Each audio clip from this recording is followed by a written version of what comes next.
Anti-Semitism has been prominent in history for thousands of years and is still prominent today. This image from 1918, 20 years before the Holocaust, shows Jews protesting against anti-Semitic programs in Poland.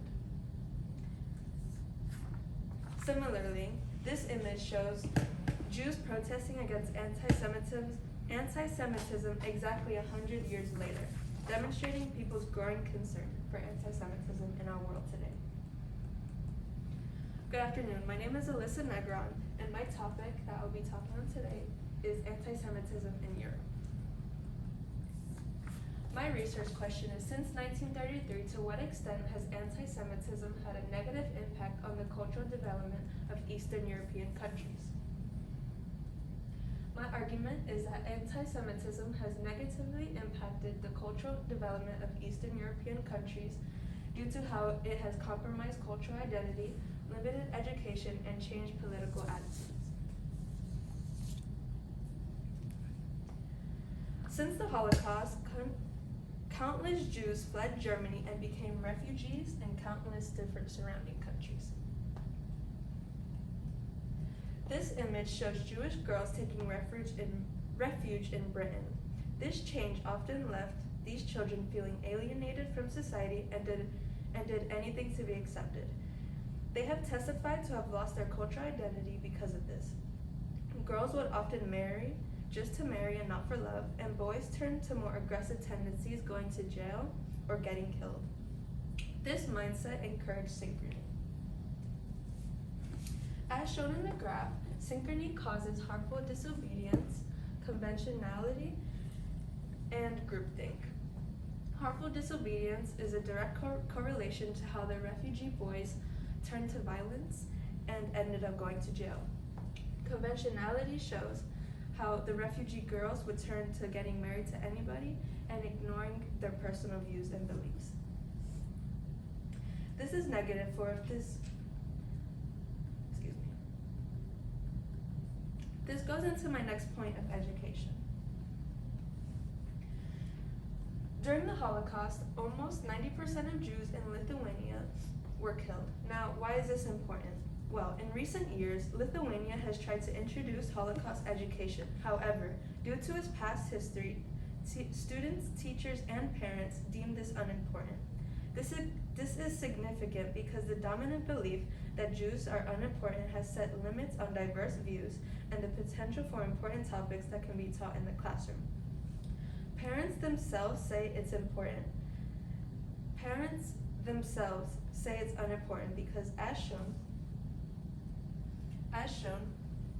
adolescents are more likely to choose their parents versus their peers' attitude. This is negative, for if this mindset continues to be passed on, no change will be made to have important conversations on anti-Semitism in once heavily anti-Semitic countries. However, when a positive outlook is placed on encouraging the teaching of the Holocaust, more students are aware of it. Without Holocaust education, only 21% of students know what the term anti-Semitism means, versus when education is promoted, 91% of students know. Now, education is often controlled by the government, and unfortunately, many European countries still don't acknowledge Jews. Around 1933, most Jews lived in East European countries. Because of this, Eastern European countries have a harder time promoting cultural diversity, since they were the ones with anti-Semitic views. The Jewish population has decreased dramatically, and in an attempt to regain national identity, democratization and peaceful agreements have increased, which is a positive outlook. However, this has turned into an uncompromised revival of cultural identity. This has created cultural tension between dominating ethnic communities and Jewish minorities. This has a continued impact on the world we know of today. For in the last 12 months, harassment against Jews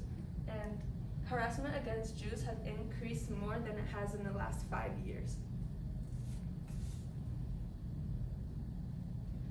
Some simple solutions to this are if we keep promoting educational programs, this will allow mindsets to change within adolescents, which will be vital for our future generations.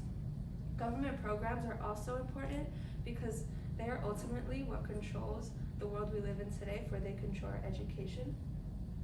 And promoting awareness in general would also be a good solution. However, the limitations of this is that anti-Semitism has been embedded in culture for thousands of years, and it's hard to change a mindset. Thank you. Any questions? I do have 2 questions for you.